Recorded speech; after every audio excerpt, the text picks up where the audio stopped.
السلام علیکم ناظرین، تلنگانہ نیوز ٹوڈے میں آپ کا خیر مقدم ہے۔ میں محمد اظہار الحق، پیش خدمت ہیڈ لائنز۔ مرکزی حکومت کی جانب سے طلباء کے لیے اسکالرشپ ایوارڈ اسکیم برائے وائبرنٹ انڈیا متعارف۔ سائبر چیٹرز کے بینک اکاؤنٹ کو کرائے پر دینے کا لالچ، لاکھوں کی ہیرا پھیری، خاتون گرفتار۔ دلت بندھو اسکیم پر عمل آوری، ریاستی وزیر برائے اطلاعات و نشریات صنعت KTR نے کیا خوشی کا اظہار۔ یوٹیوب پر دیکھ کر شراب بنانے کا سنگین واقعہ، اسکولی طالب علم کی کارستانی۔ 2022 انتخابات میں برطانوی وزیر اعظم اور ہندوستانی نژاد رشی سنک کے درمیان کانٹے کی ٹکر۔ ED کے افسران مسلسل بااثر شخصیتوں کے گھروں اور دفاتر پر چھاپے مار رہے ہیں۔ انفورسمنٹ ڈائریکٹوریٹ کے افسران کی ٹیم آج صبح ممبئی کے مضافات علاقے بھنڈوپ میں شیو سینا رکن پارلیمنٹ سنجے راوت کے گھر پہنچی۔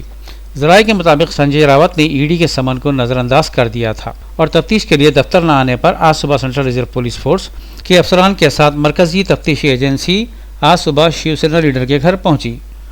ED منی لانڈرنگ الزامات کی جانچ کر رہی ہے، جس میں مسٹر راوت اور ان کے خاندان کے کچھ افراد پاترا چال کیس میں ملوث ہیں۔ مسٹر راوت کے گھر کے باہر پولیس کی بھاری فورس تعینات کی گئی تھی اور کسی بھی باہر کے شخص کو اندر آنے کی اجازت نہیں دی گئی۔ مرکزی حکومت کی جانب سے طلباء کے لیے اسکالرشپ ایوارڈ اسکیم برائے وائبرنٹ انڈیا متعارف۔ مرکزی حکومت نے طلباء کے لیے اسکالرشپ ایوارڈ اسکیم برائے وائبرنٹ انڈیا کو متعارف کروایا ہے، جس سے طلباء مستفید ہوں گے۔ کمپیوٹر ٹیسٹ کی بنیاد پر طلباء کا انتخاب کیا جائے گا۔ مرکز کی جانب سے دی جانے والی PM یا سبھی اسکالرشپ اسکیم کے اہل ہونے کے لیے شرط ہے کہ طلباء کے والدین یا سرپرستوں کی آمدنی سالانہ 2.5 لاکھ روپے سے زائد نہ ہو۔ اس کے لیے آفیشیل ویب سائٹ www.nta.ac.in پر اگست کی 26 تاریخ تک درخواست داخل کر سکتے ہیں۔ درخواست میں رد و بدل 21 اگست تک کھلی رہے گی۔ PM واسوی اسکالرشپ درخواست داخل کرنے کے لیے طلباء کو رابطہ سیل نمبر، نمبر، آدھار سے منسلک bank account number, income certificate, BC certificate بھی داخل کرنا ہوگا۔ انتخاب کا طریقہ کار کچھ اس طرح ہے۔ نیشنل ٹیسٹنگ ایجنسی کی طرف سے منعقدہ یاسوی انٹری ٹیسٹ میں میرٹ کی بنیاد پر طلباء کو اسکالرشپ کے لیے منتخب کیا جاتا ہے۔ داخلہ ٹیسٹ 11 ستمبر کو کمپیوٹر ٹیسٹ کی بنیاد پر موڈ کے ذریعے لیا جائے گا اور ایڈمٹ کارڈ 5 ستمبر کا دستیاب ہوگا۔ واضح رہے کہ منتخب طلباء کو 75,000 سے 25 لاکھ روپے سالانہ تک کی اسکالرشپ فراہم کی جائے گی۔ سائبر جرائم روز بروز اضافہ ہوتا جا رہا ہے، عوام کو چوکس رہنے کی ضرورت ہے۔ رچاکنڈا پولیس نے ایک دھوکے باز خاتون کو گرفتار کر لیا ہے، جس نے بھولی بھالی عوام کو لاکھوں کا چونا لگایا۔ پولیس کو چاہیے کہ اس طرح کے معاملات سے نمٹنے کے لیے بیداری مہم تیز کر دے۔ رچاکنڈا پولیس نے خاتون دھوکے باز کو گرفتار کر لیا، جو سائبر دھوکے باز کی معاون بن کر فیس بک کے ذریعے معصوم لوگوں کو لوٹ رہی تھی۔